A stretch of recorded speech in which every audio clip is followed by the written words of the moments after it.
Bienvenue au Fil de France et aujourd'hui, on fait l'ourdissage d'une nouvelle couette sur un ourdissoir cadre ou un cadre ourdissoir.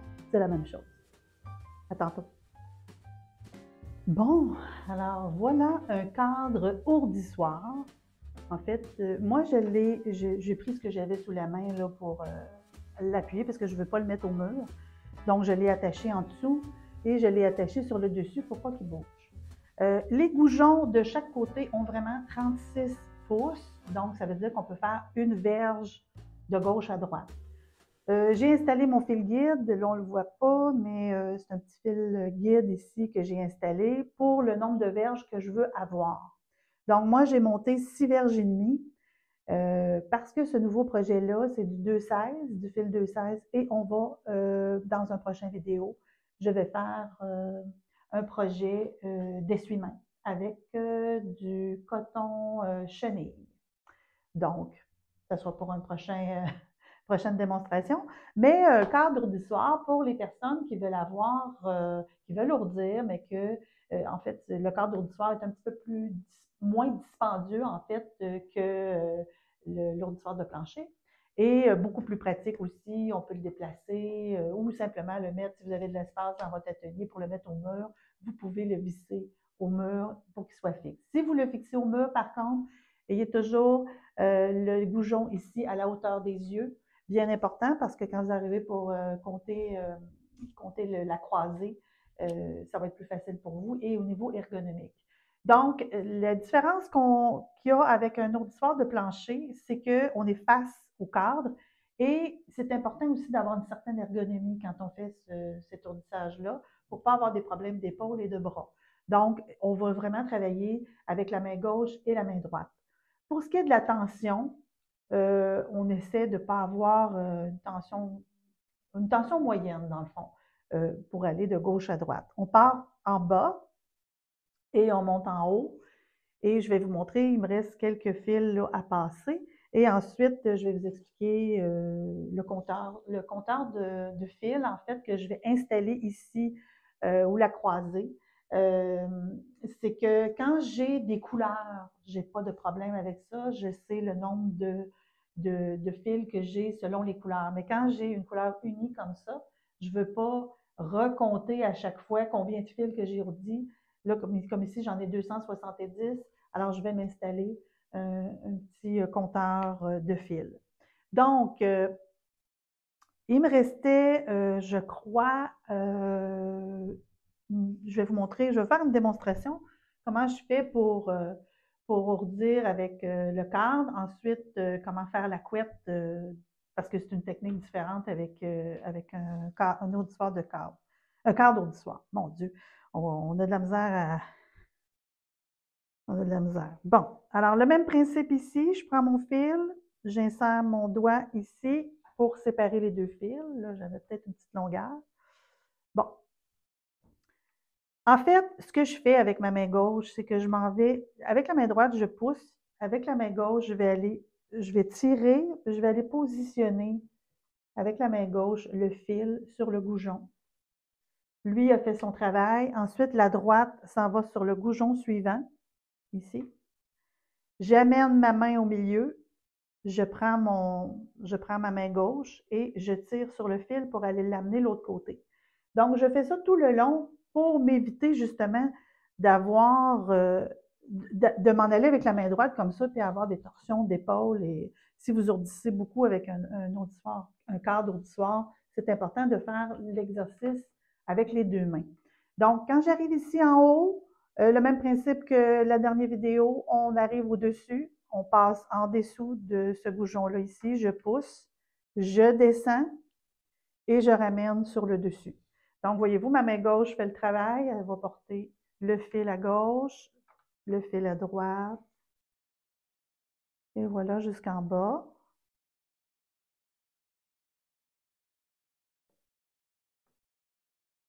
Voilà ici, je remonte. Je vais chercher mon fil avec la main gauche. Je continue avec la main droite. On continue ici.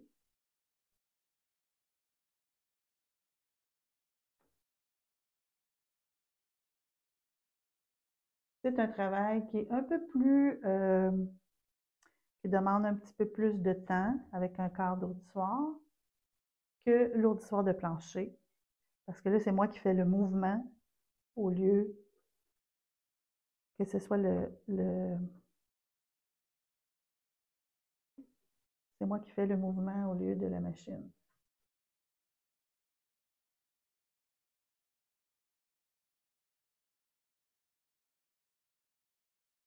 Je vous dirais que ça se fait bien, mais le coton colle. On dirait que quand le coton glisse dans nos mains, ça colle. Mais bon, on y arrive. Alors, je descends une dernière fois.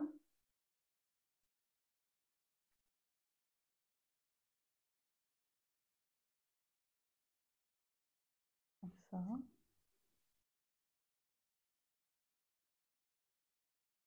Et je vais arrêter mon travail pour aller compter.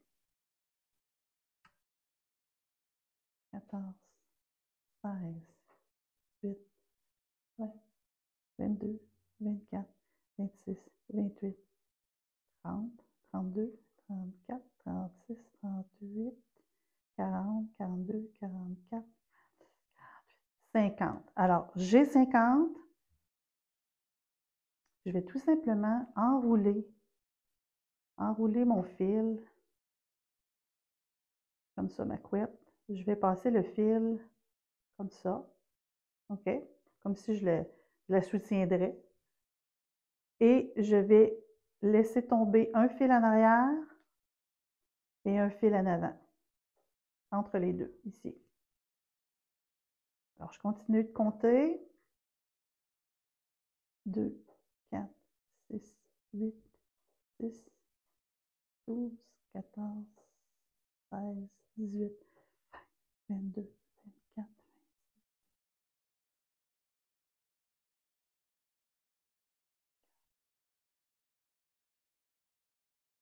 48, 50.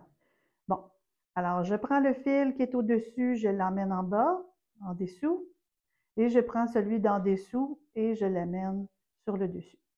Alors, voyez-vous ici, ma couette, j'ai 100 fils, 50, 50, donc j'en ai 270. Je vais continuer tout le long jusqu'à temps que j'arrive à la fin.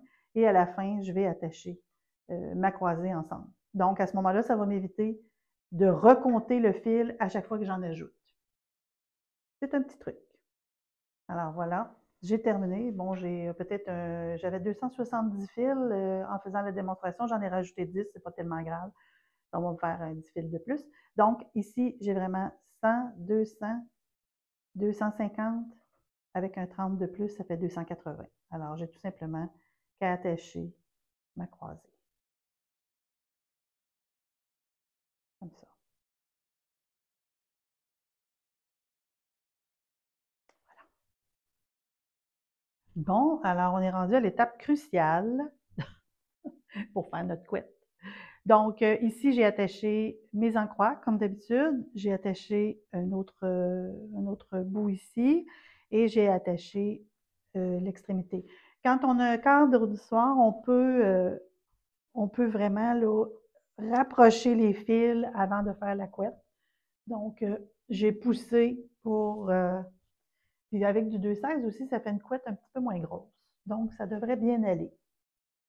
Alors, j'insère mon index entre les deux nappes de fil. Lui, le goujon, je ne peux pas l'enlever. Impossible, il est pris là. Donc, il faut que je pousse. C'est pour ça qu'il ne faut pas donner une grosse tension quand on utilise un cordon du soir, à moins que vous en ayez un, que les goujons s'enlèvent, mais moi, ils ne s'enlèvent pas. Donc, le même principe, je donne une tension à ma main droite et je vais aller chercher, je vais aller enlever le fil pour faire ma boucle, ma première boucle. Voilà. Alors, la main gauche aussi, je tiens la tension, je descends ma main droite et je vais faire ma loupe. Je vais aller chercher le fil, je vais pincer, je fais ma loupe, je pince. Là, quand j'arrive ici, il faut que je m'en aille complètement à l'extrémité pour garder une tension. Toujours, je change de côté. Alors, je pince, je mets la loupe. Je pince la loupe. Là, j'ai pas mis d'élastique aux extrémités, mais pour plus de sécurité, là, vous, si vous n'êtes pas habitué, mettez-vous des élastiques pour pas que votre fil sorte. Alors, j'étire, je pince, je fais ma boucle. Même principe que l'ourdissoir de plancher. Je m'en vais par en bas pour donner de la tension.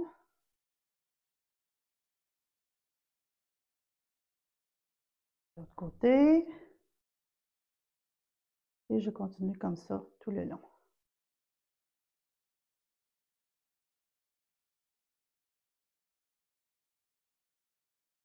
Voyez-vous, c'est un petit peu plus rapide. Ma couette, elle est beaucoup moins épaisse.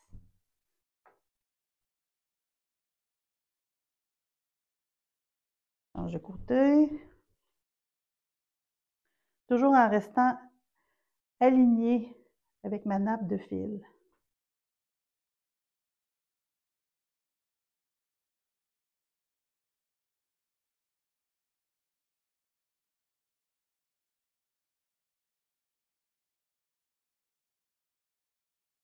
Toujours garder une tension. Chaud. C'est toujours chaud quand on fait des couettes. De gauche à droite. Toujours une tension. On va avoir des essuie-mains. Ça va être super. Et voilà. Un autre couette de fini. Alors voilà, ceci termine une autre vidéo pour l'ourdissage d'une petite couette. En fait, le prochain projet, ça va être des essuie-mains avec de la chenille de coton. J'adore tisser avec de la chenille de coton et je vais vous montrer dans un des prochains vidéos. Oui, ça va être peut-être la prochaine vidéo, oui. Comment tisser avec de la chenille de coton pour donner une épaisseur à votre essuie-main, c'est génial. Donc, alors voilà. Si vous avez aimé cette vidéo, un petit pouce en l'air. Si vous avez envie de vous abonner à ma chaîne et savoir ce qui va arriver pour le prochain projet, abonnez-vous, ça va me faire plaisir. Et puis, si vous avez des commentaires, bien entendu, sur le cadre d'histoire, ça va me faire plaisir aussi de répondre à vos questions. Alors, voilà, merci, je vous souhaite une belle fin de journée et à la prochaine. Bye bye.